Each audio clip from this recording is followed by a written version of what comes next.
believe.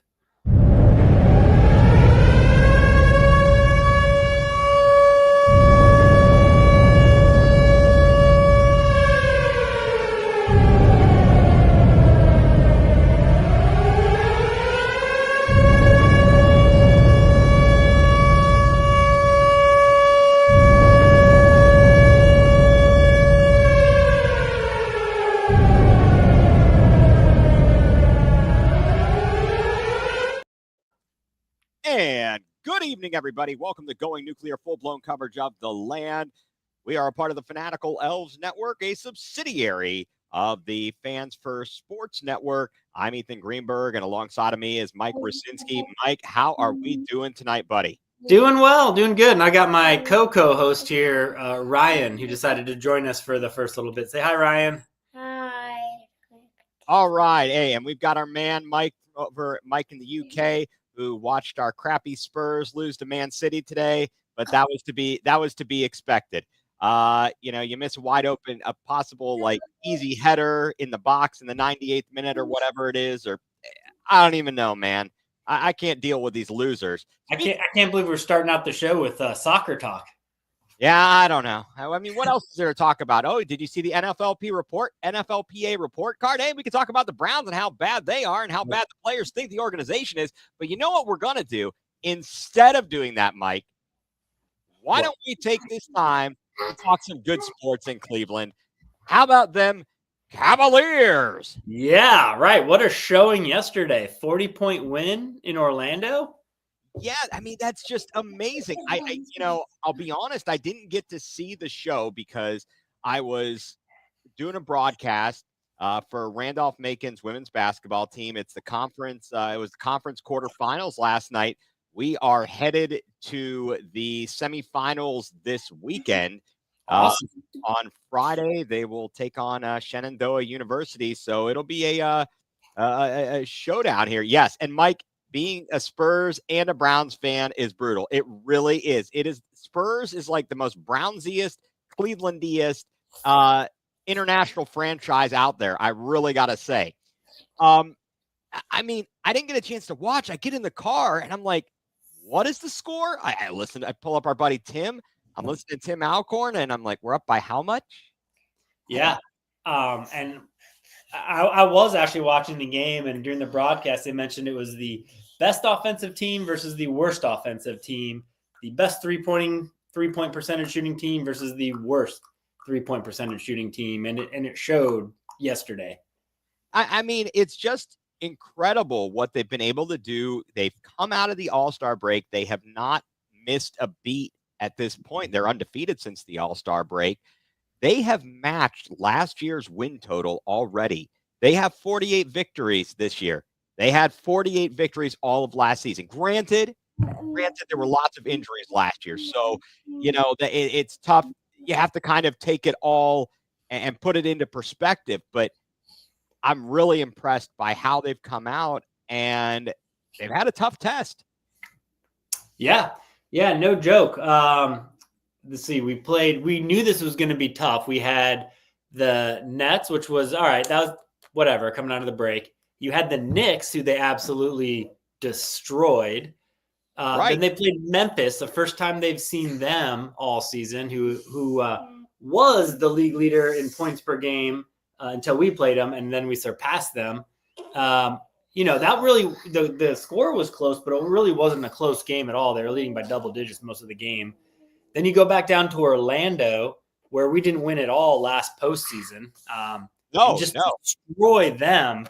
And now we have the Celtics on Friday. And, I mean, the way we've been playing, and now that we have Hunter, I'm really excited to see this rematch with the Celtics on Friday. Yeah, and now here we go. Factory Sadness with maybe a half positive comment, because he actually comes in and says, yeah, the Browns could learn something from the Cavs about killer instinct, keeping the pedal to the metal, because that was last night. It was on. If you look at the stat line, Mike, you had 17. The leading scorer was Ty Jerome with 20 points. And then you had three other players with 17, including Hunter, Mobley, and Strus. I mean, D. Mitch only had 11 points. Yeah, Isn't that crazy? And you still win by 40. You hold them to 82 points in their house. Yeah, and they finally, in Orlando, they've been, bitten by the injury bug.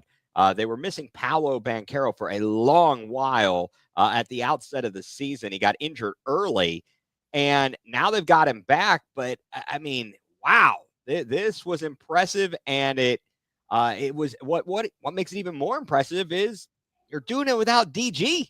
Yes, yeah, 100%. You're right. We had nobody played more than 28 minutes either that game. That's incredible. It's absolutely incredible.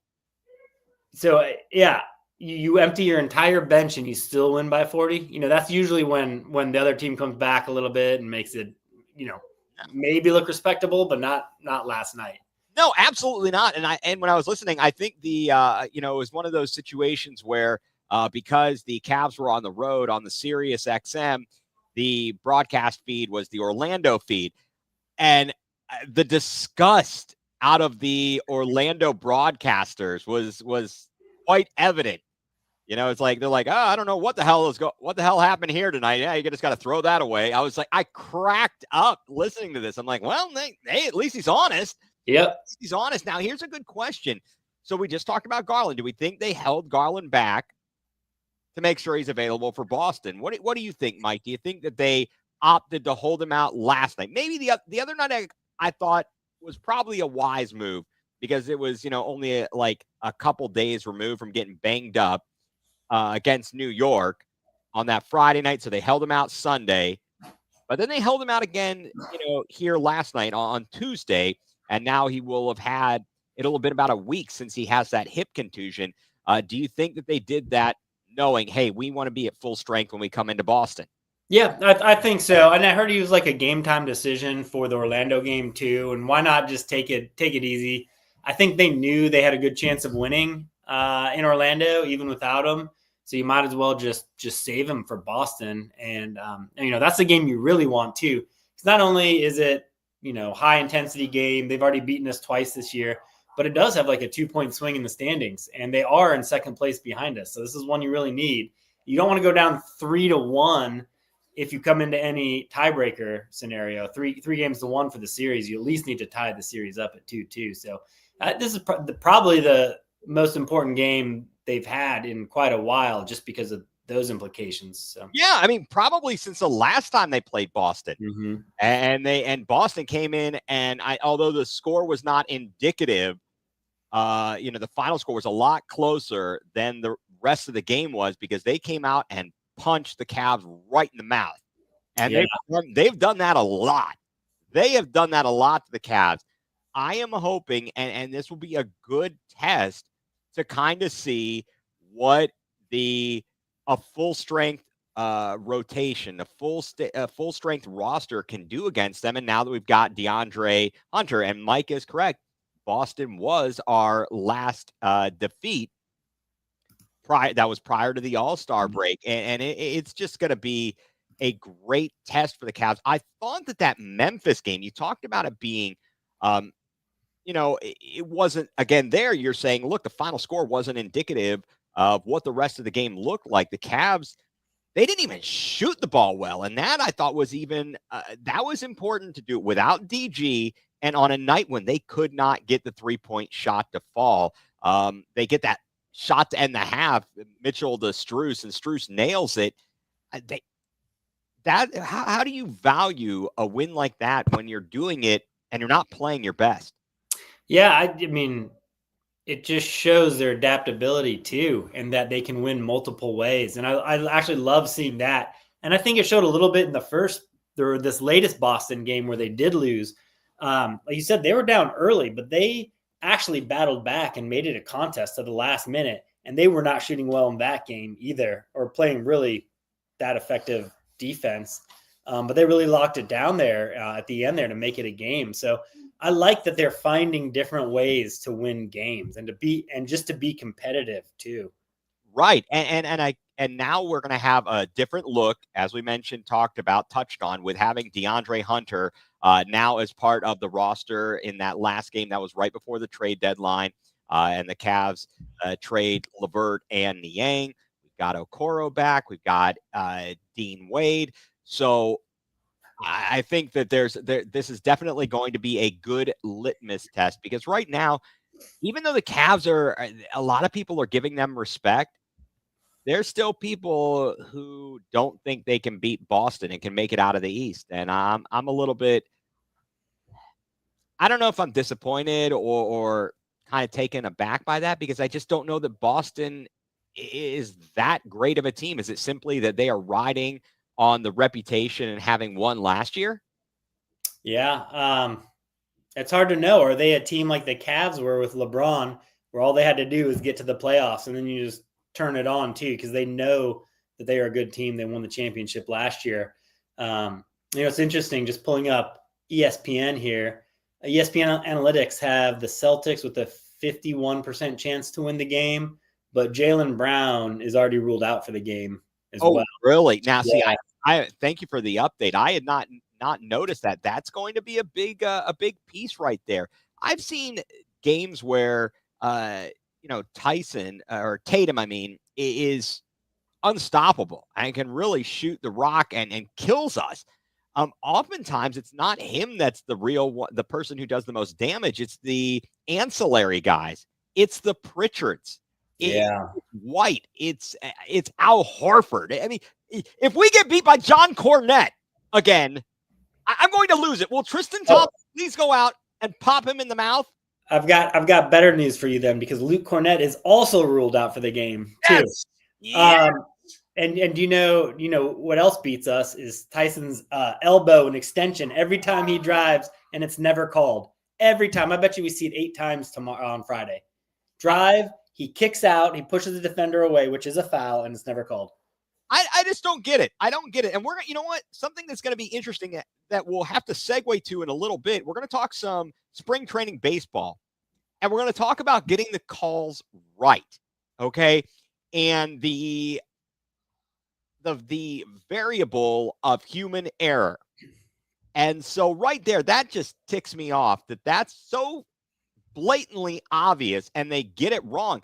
I even saw, I don't know if you listen to or have heard Danny Cunningham up here in Cleveland. He was over at ESPN Cleveland. He's on at 92.3 The Fan, but he goes, and I forget if he's with like Cleveland Scene magazine now, but he does a thing after games when he's there to like do walking 94 feet, and he'll like do post-game coverage. It's really good. But he posted a video. He was watching watching a game, and a player is inbounding the ball, and he's standing on the baseline and no whistle. Like, that's illegal. Yeah. The officials are not paying attention and not making the right calls. I just ask them to abide by the rules and also to do it so that it is even, and too often there's that element of human error, which is very frustrating for us as fans. I'm sure it's even more frustrating for the players to not know what's going to get called, what's not going to get called in a game. Here's another pet peeve of mine too. It never really affects the game, but if you ever watch free throws, look how many people step that are out, not in the lane, that are outside the 3-point arc, that step in front of that before the shot's fired, and then how many people actually take a step, that are standing on the line too. Right, it's a lane violation. It's a lane violation. Yes, it's never called for either team. And it really doesn't affect anybody, but it's just like a pet peeve of mine. Exactly. And Ryan thinks the same thing. Yes.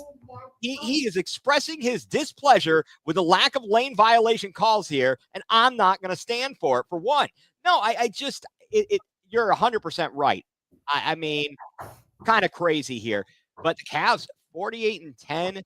They have the best record in the NBA. Oklahoma City, wow. How did they blow that game to the Timberwolves? And kind of funny that my brother was reminding me, talking about Penny Hardaway. Do you remember the commercials back in the 90s, like when Penny was really good at the Little Penny? Yes, Little Penny. Little Penny from the high school science club says hello. Very good impression. The Minnesota Timberwolves. Oh, Los Lobos. Dear Charles, my dog ate the phone book. I mean, hey, I had a great shirt. I had this when I worked at Finish Line. I had a T-shirt, and it said like double action. It was like Little Penny and Penny Hardaway. It was fantastic stuff. I'm sorry. Great marketing though. It was ingenious. It was too bad. I feel like he never got the most out of his career. You know, I mean, once Shaq left Orlando, it was like. Do you think we could like revive that and have like Little Evan or something? Little Evan. Well, I heard some nicknames. They were goofing around on ESPN Cleveland asking for nicknames when they came out last week about it becoming Rocket Arena.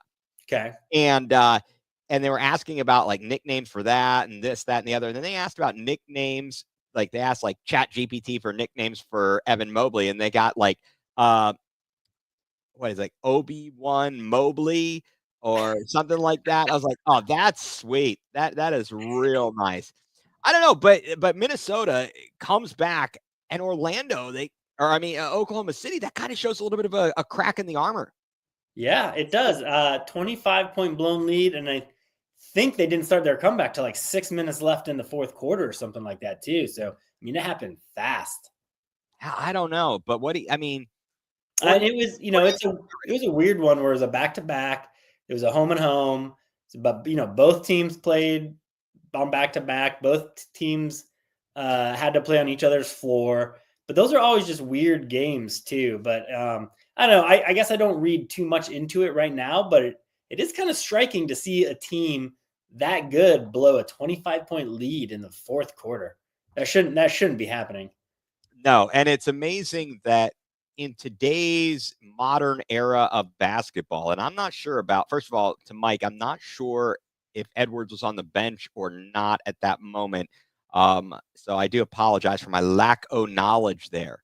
But in this day and age, the fact that what used to be a insurmountable lead, like a 20-point lead, is no longer the case. It's like 20 points is nothing. And it's crazy. Do you remember when the Cavs came back from like a 20-point lead and beat Boston last year too? Yeah, Dean Wade single-handedly just started killing the threes. It was unreal. Yep. I mean, ultimately it didn't mean anything. So, no, but it's great to see. It's fun and exciting. Definitely, it is definitely good. So I don't know.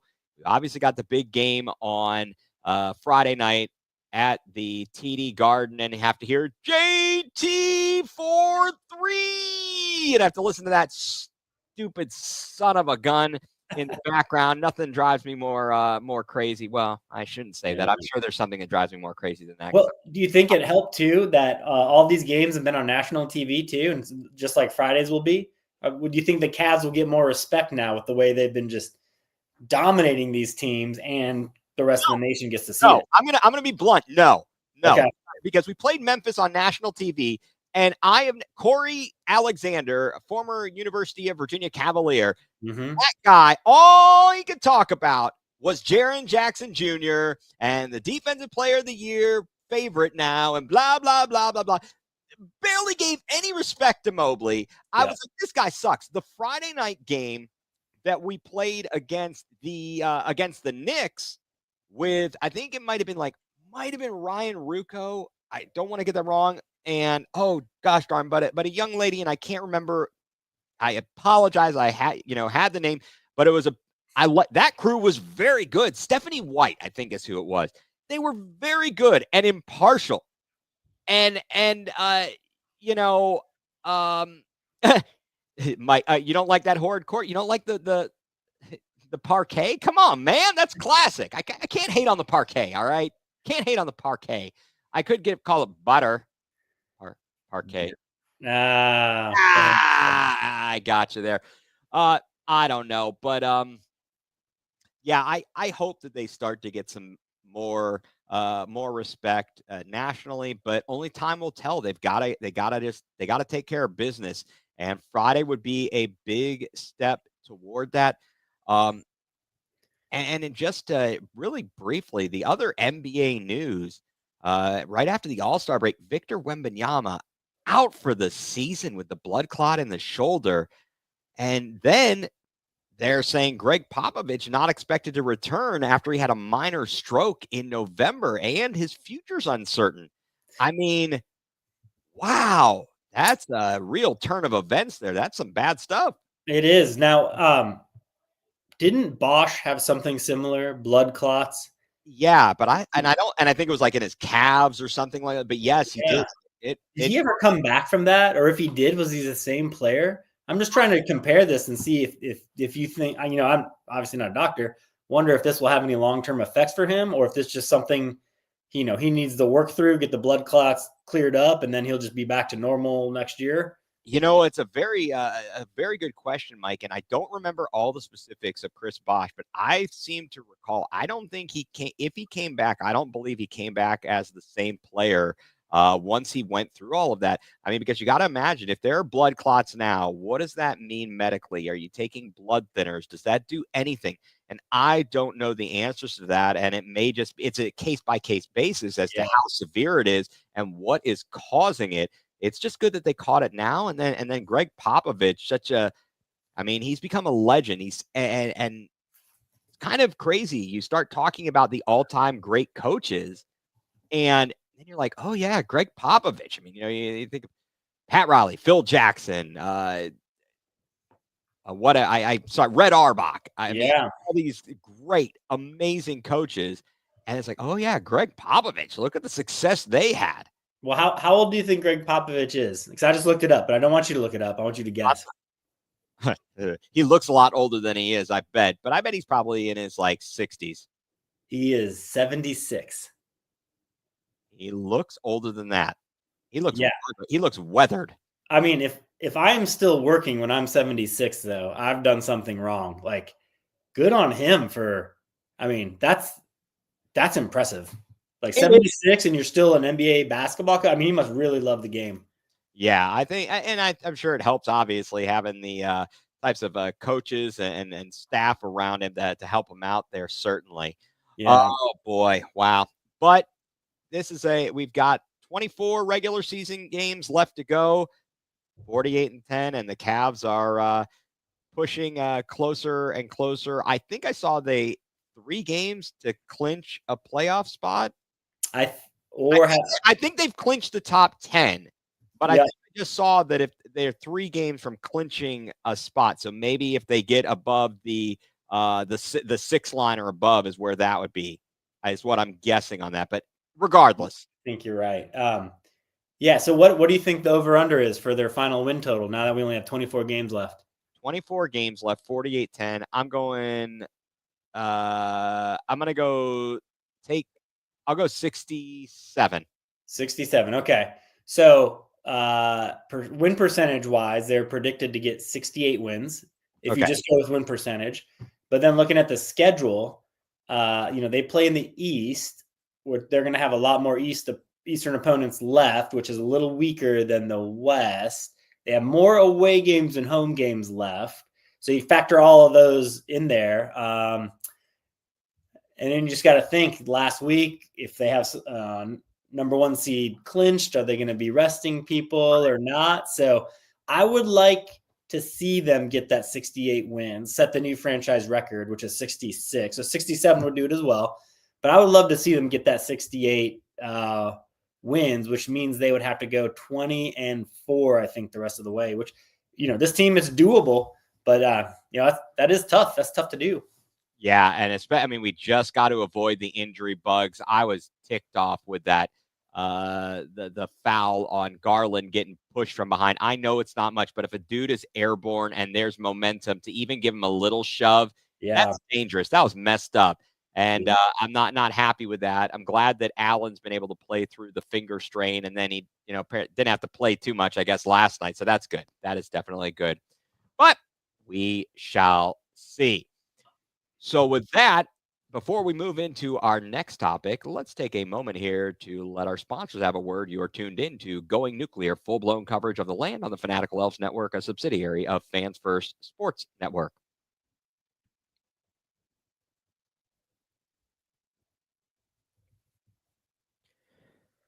And welcome back, everybody, to Going nuCLEar, full-blown coverage of the land. Ethan Greenberg here, and alongside of me is Mike Rasinski. And we are talking about, we were just talking about the Cavs, now the Guardians. What do you think about the Guardians? What are your early impressions for spring training? Yeah, I don't really have any yet. It's so early. The record's not great. I think they only have one win. They're 1-5 or 1-6 or something like that. But spring training is truly the sport where you can't read anything into record, where you don't expect players to go down there and be in peak form. They're still working through things. The young guys obviously are fighting for roster spots, but the guys that have them, they're just getting tuned up. So I don't really expect that many wins. You want them to actually work through things that are bothering them or that they need practice at. So I'm not too concerned with the record. I'm glad. I think they've started a different second baseman every game so far. I'm glad they're trying to different players out to see what vote eventually comes up with. So no real impressions to answer your question right now, but not overly concerned either. Right. I think that in the early going, and Mike, thank you for confirming, they are 1-4 in the Cactus League. I love that. The Cactus League and the Grapefruit League. Like, why the grapefruit? Why not the orange? They're playing in Florida. Why not the orange? You know what? We'll have to research that and okay, I want to research. Come back next week with that. That's a good okay. question. But I mean, the Guardians early on, I've listened a little bit, and certainly I listened in their one win when they just pounded on the Angels. That was a real nice beat down there. But other than that, it's kind of been a mixed bag. Today, Gavin Williams had a real nice 2 innings pitched. But Dr. Sticks made his spring training debut. He went 2 innings, allowed 1 hit, 1 earned run, 1 strikeout, no walks. I'm concerned still the home run ball. Yeah, that was the 1 hit, wasn't it? Or the hit was the home run for him. Yeah. I mean, come on, dude. This is a problem. This is the same thing we saw last season. We can't have that, dude. Let's hope that, I mean, again, that was only 2 innings. Let's see what the sample size. And I suppose if you're going to not have anybody on base and you're just giving up solo shots, that's not a horrible thing, but it's going to come back to bite you. Yeah. Bottom line, it's going to come back to bite you. Looks like Rocchio's off to a great start at the plate. He's swinging the bat nicely. Yeah. It'd be great to see him come back with a great offensive year this year. We need that at shortstop for sure.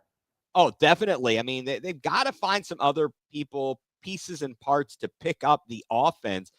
Certainly, if we get the Lane Thomas that we got by the end of the season, that's a major pickup. Yeah. If Quan doesn't get injured, I mean, look at the way he was hitting last year. We were talking about middle of summer. Is he going to hit 400? Yep. So, I mean, there's a lot of great things going on there.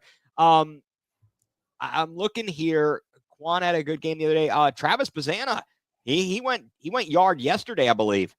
Yes, he did. Yep. So that is really a nice thing. He's not going to be on the opening day roster, but it's good to see him. He's pitching against other players who are vying for roster spots on the major league squad. So I'm definitely happy to see that and happy to see him up there already. I mean, I was trying to go through it and look at the roster, but before it kind of turned to the roster, last week, Larry Dolan, or was that earlier this week? I can't even keep the days straight. Larry Dolan, who was the owner of the Indians, now Guardians, and bought them from Dick Jacobs, he passes away. So my first reaction was actually kind of sad. I was like, hey, maybe they'll sell the team. How bad am I that my first thought is, I wonder what this means. Yeah, but they're really not bad owners. I know. That's amazing that they are not. They really aren't. It's just in the landscape of Major League Baseball. It seems like they are, and they've gotten that bad rap because they're among the teams that are not willing or able. I don't know which one it is. I don't know if they are able, they're not willing. I'm not sure, but they're not spending the kind of dollars and cents that other teams, when they want to make a move to get somebody to bolster their roster and say, we want the best players, teams like and it's not always, it doesn't mean you're going to win. The Mets are an example of that. But the Yankees, they spend. The Dodgers are crazy spending. And yeah, well, all right. I got to interrupt you here on this one because I do disagree with that. Because there's been a lot of reporting lately about when the Dolans bought the team and all that.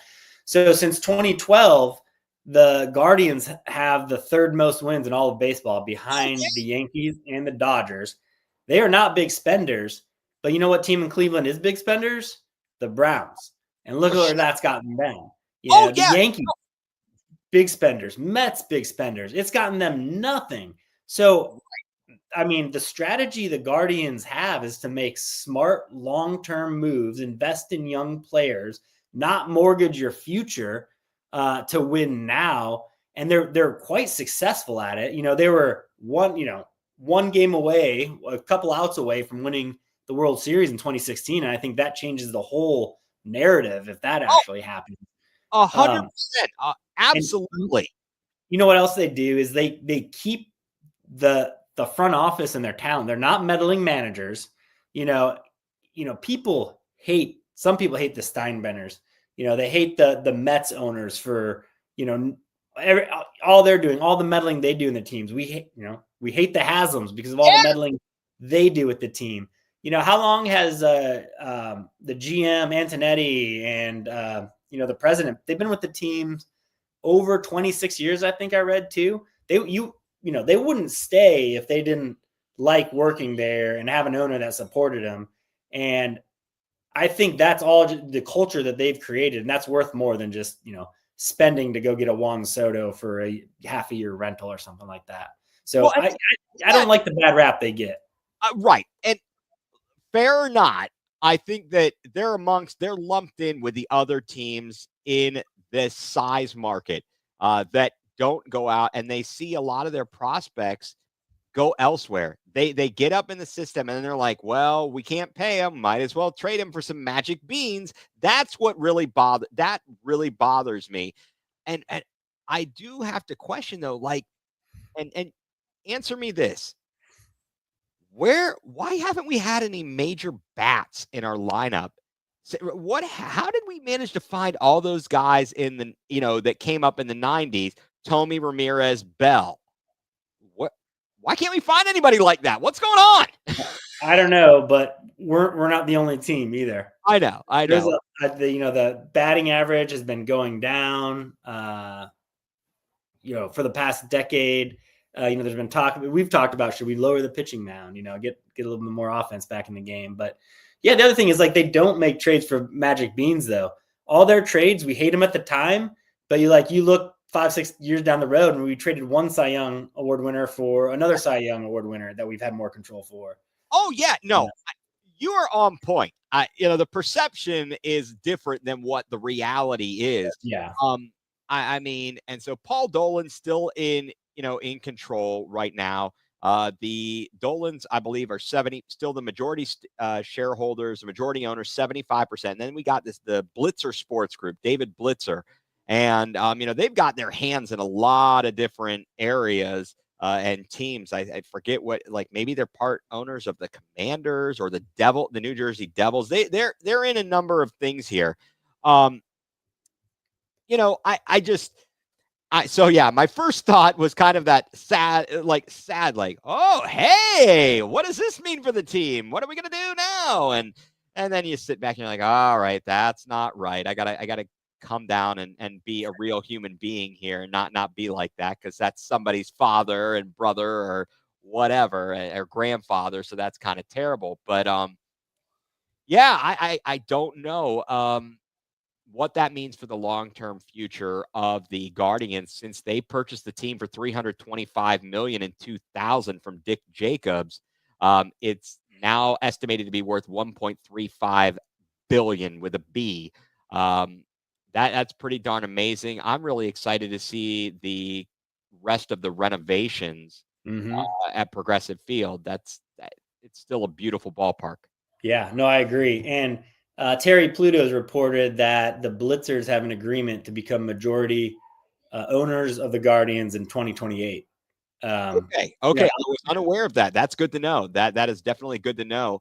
I didn't know if it was going to be one of those things like where for the Browns when the Lerners had it, when Al Lerner, Randy, passes away, Randy Lerner takes over, and then he really wasn't interested.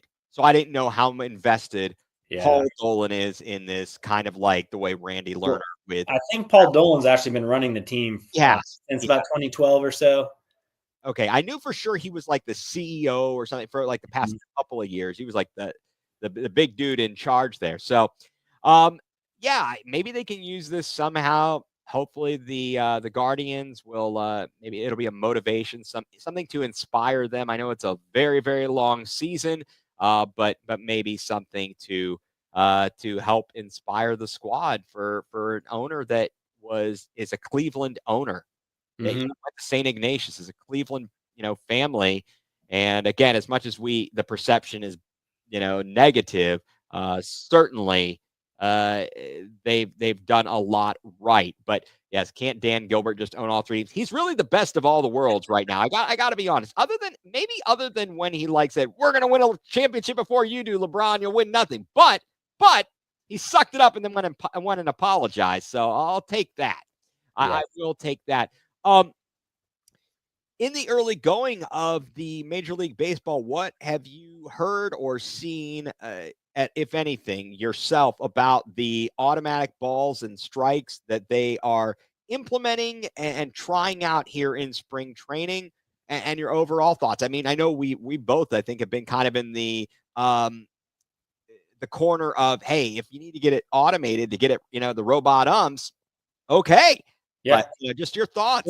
Why can't you just make every pitch judged by the robot ump? Why does it have to be you get like 2 appeals a game? Like that's dumb. Just every pitch should be judged by this automatic ball strike system. Well, it should be. It absolutely should be. And I was reading, and apparently the earliest the system could be in use in Major League Baseball's 2026. Now, the question will be, what will the rules be? And Mike pointing out, they had the terrible, tragic loss for the Columbus Blue Jackets, Johnny Hockey, and they're, kind of using it as inspiration. And then also the umpires are getting exposed. Now, on those lines, I was curious as I was listening to the game the other day against the Angels on almost two consecutive pitches. I heard whatever the call was on the field got overturned. And I was like, it was fast. It was very quick. They've got the technology. They're doing it right. So I'm glad to see that. I want the calls right.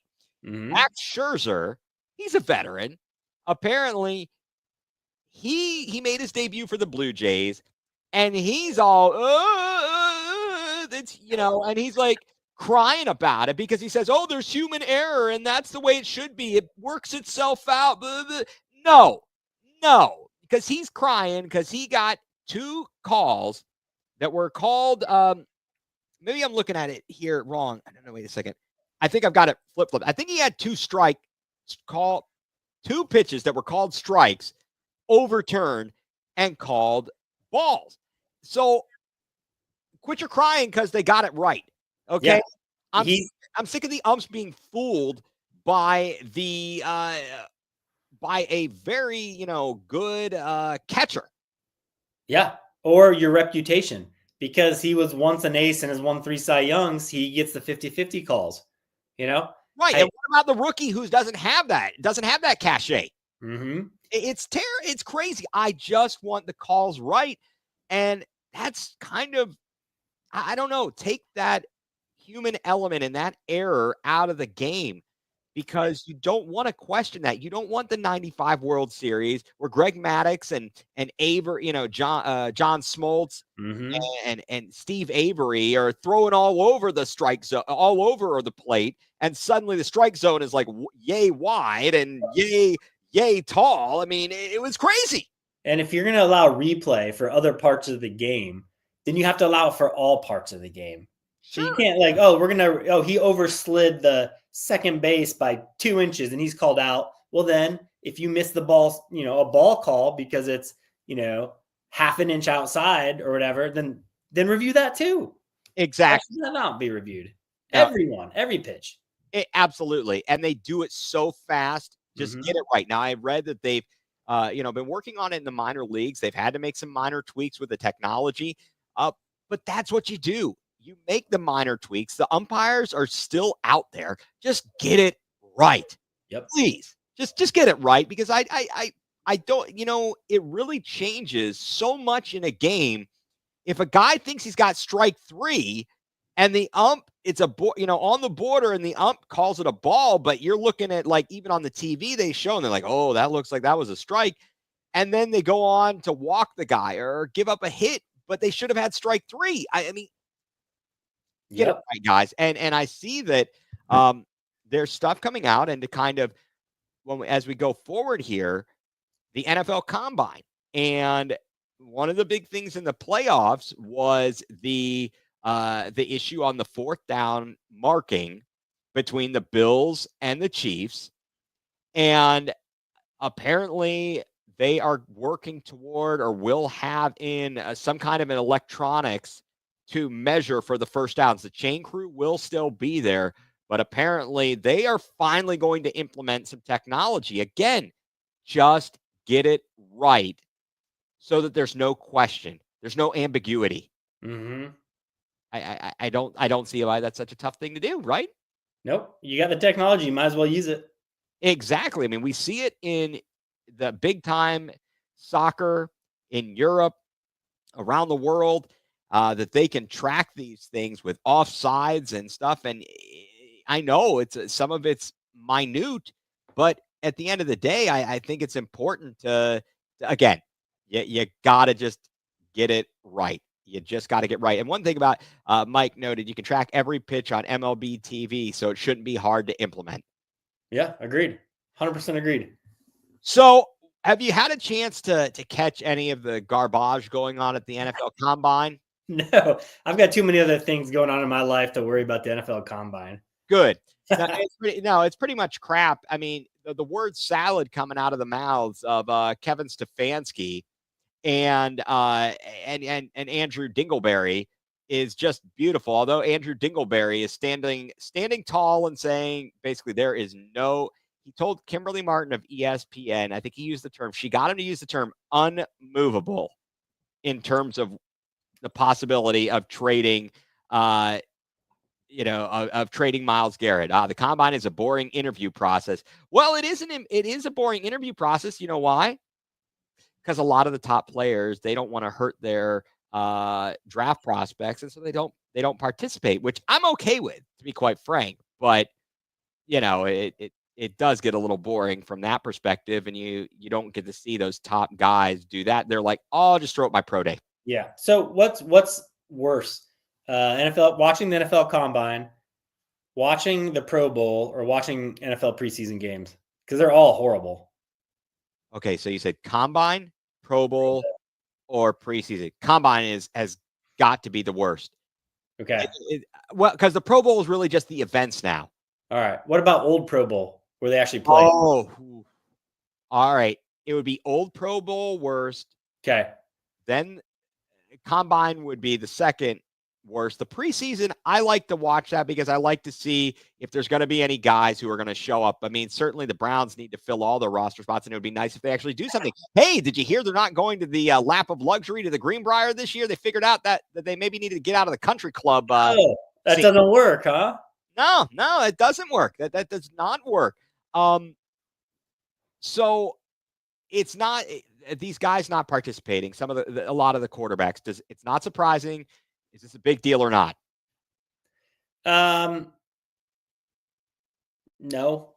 Okay. Like you said, I don't know how much the combine really tells you what you can't get when you do a pro day or you bring them in to do a workout and an interview.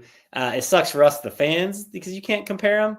But I don't think it matters at all to the talent evaluators on the teams. No, they've been watching these guys for years. They've been watching the tape. I will say this, listening to the interviews, I heard the guys on Cleveland Browns Daily talking to Stefanski, and this is kind of an interesting connection. He he coached under Pat Shurmur in Minnesota. Where's Pat Shurmur coaching? Colorado, coaching the offense. And that's right. He took over for Kent State's old coach, Sean Lewis. Yes, and which is Lewis. Yeah.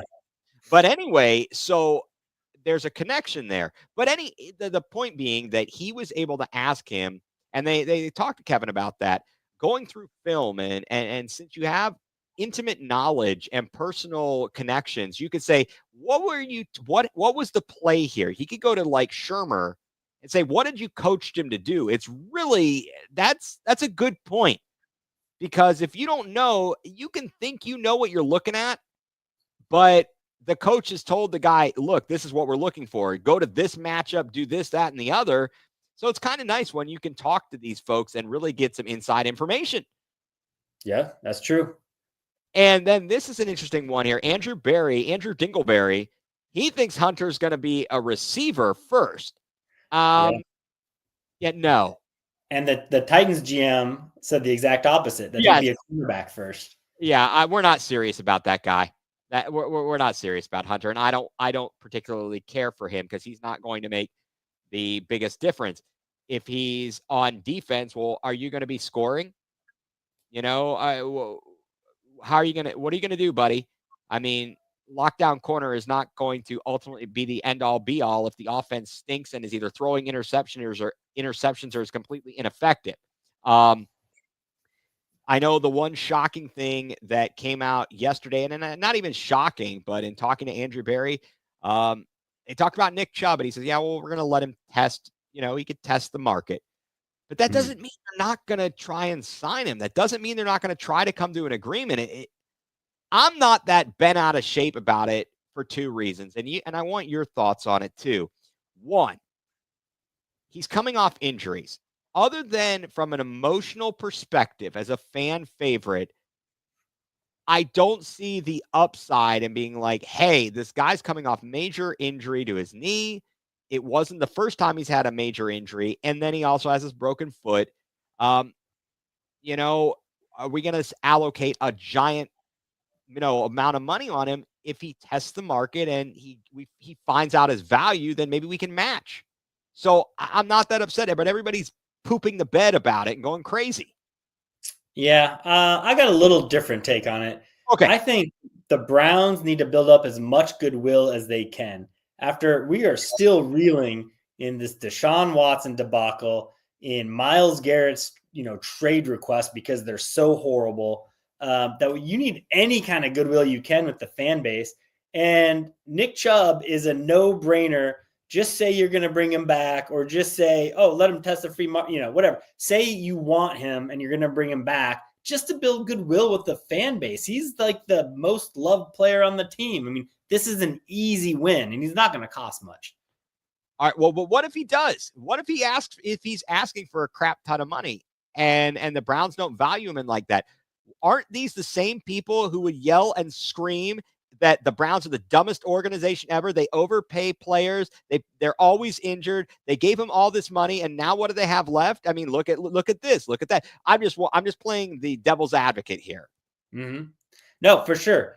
But the way you can present it in the media is not, we'll let him test the free agency. Let's say he's a valued member of the franchise. We want him back.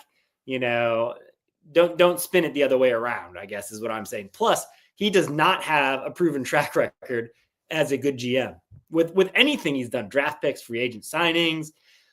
So I don't trust him anyways when he says that.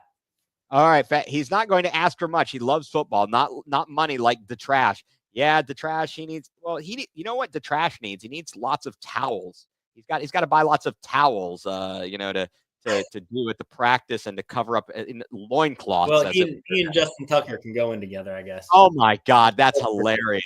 That is just hilarious. Obviously, combine's underway. Some things coming out there. The NFLPA report card came out. And there was something that you talked about with I believe the Guardians and the culture there. And that was the thing that stood out to me the most. I don't know if you saw this stuff. Oh, yes, and don't forget about Robert Kraft, too, with his loincloths and massages. What is with these guys and the massages? Yes, the three amigos. Oh, boy.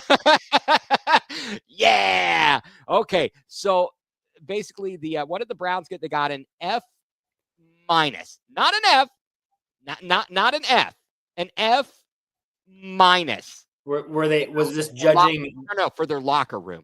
Oh, for their locker room. Okay. I'm like, why don't you cry a little bit more, guys? You pampered SOBs.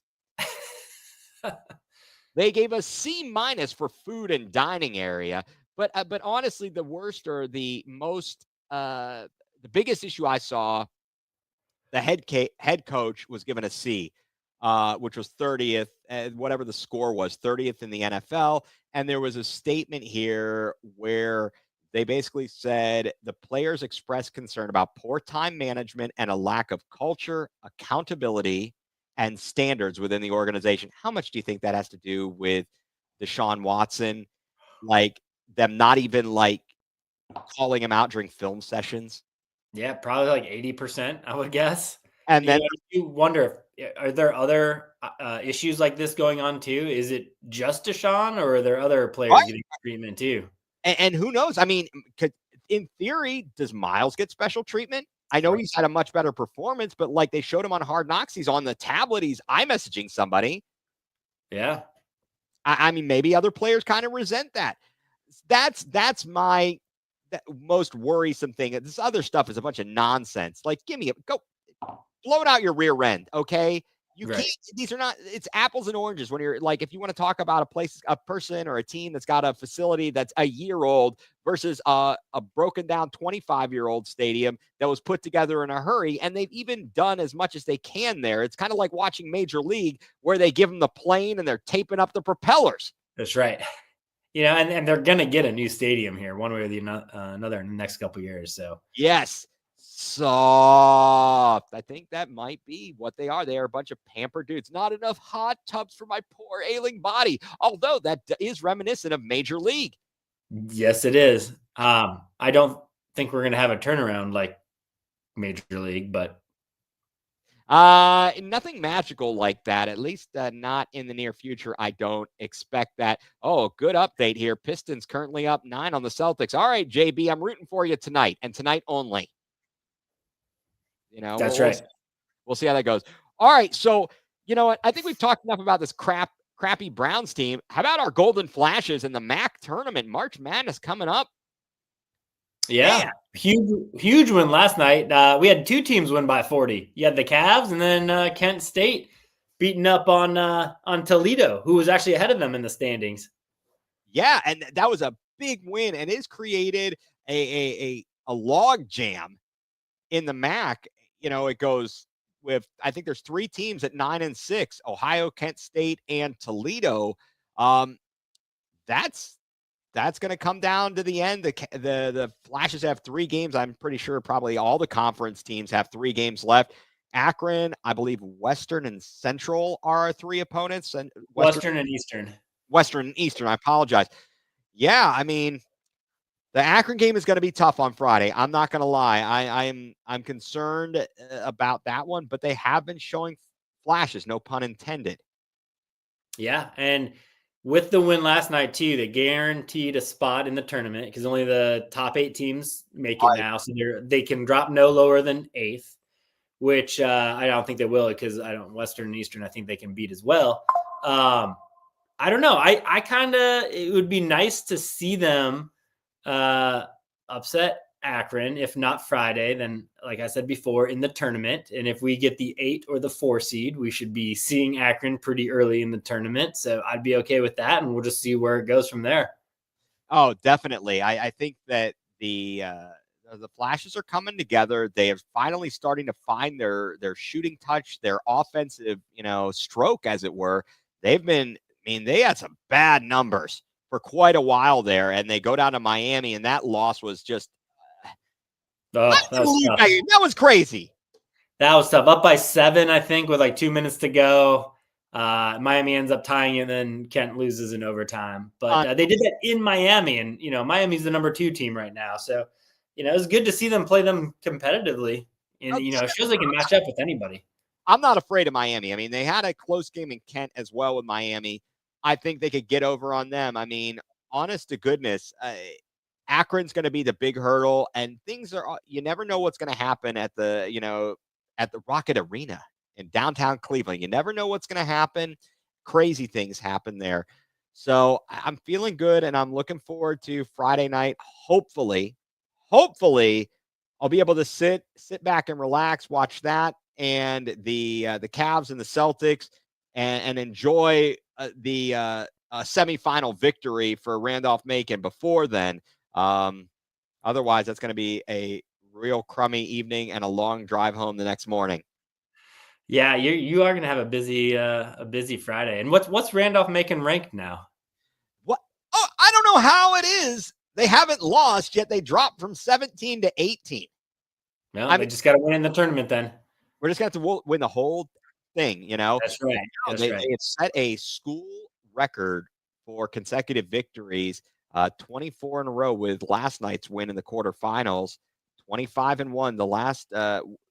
The prior streak of 23 games that season, they lost in the national championship in 2004, 2005. So you never know. I mean, there's a lot of very good schools, but they've got a really good group of seniors and upperclassmen. So we shall see how that goes. That'll be very interesting on Friday. And actually in that tournament, even though the quarterfinals were home sites, 7 seed took down the 2 seed. So definitely some interesting stuff there. But basketball, March Madness is around the corner, and that's right. And you get to practice since you're going to be the next voice of the Cleveland Rockers. So it's good you're getting this practice right now with Randolph-Macon, because we already know that's going to happen. I know we are going to speak it into existence. We are going to speak it. I appreciate that. All right, Mike, why don't you tell us what has you going nuclear this week? All right. So today, driving to where I had to go took me through downtown DC. All right. Roads are jammed as they always are. It was rush hour.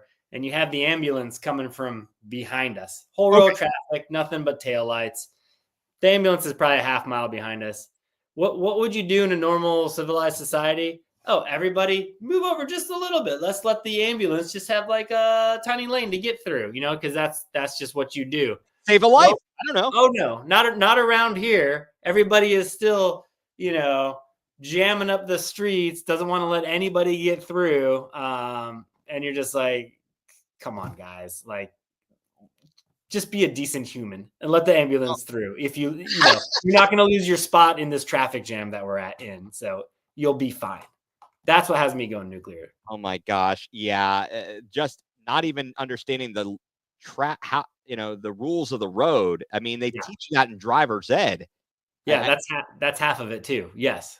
I don't even know. Yeah, that's frustrating. Well, my going nuclear also involves traffic in a way. So I go to pick up my daughter from intramural volleyball at the school. And they say to pull up in the bus loop, whatever it is. So they're supposed to be out there by no later than 3:25. So I am in line. And I wasn't like way, way back in this bus loop. But I get there and I'm sitting. Finally, kids start coming out. Well, the problem is the kids come out and there's no exact order to it.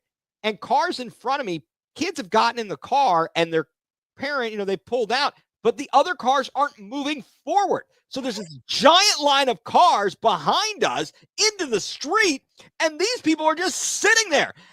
Allie gets in the car. I'm yelling. I'm losing my mind. I'm going off, cursing up a blue streak because these people are dummies. How do you not know this? Just pull up. Decency, human courtesy, right? Come on. Realize there are other people besides you who are trying to pick up their child. Just as your child hasn't walked out yet, doesn't mean you shouldn't pull forward. Make yourself more visible. You jabroni, what are you doing? How do we get people to start thinking about other people and not just themselves? That seems to be the common theme here. It is. Nobody matters but you themselves. It's like, oh, no, I can't worry about anybody else. but myself. I'm the most important person in the world. That is me, not you, whatever. And that, Mike, is what has me going nuclear. All right. All right. And so with that, folks, that is going to do it here for Going Nuclear full-blown coverage of the land. We are part of the Fanatical Elves Network, a subsidiary of Fans First Sports. You can be sure to check us out on all of your favorite podcast platforms. Go to Apple, go to Spotify, check us out on YouTube, like, subscribe, and we will be back again next week. I'm sure we'll have more tales of ribaldry from all of our Cleveland sports, Mac Sports, and around the sporting nation. So, Mike, we will see you next time on Going Nuclear, full-blown coverage of the land.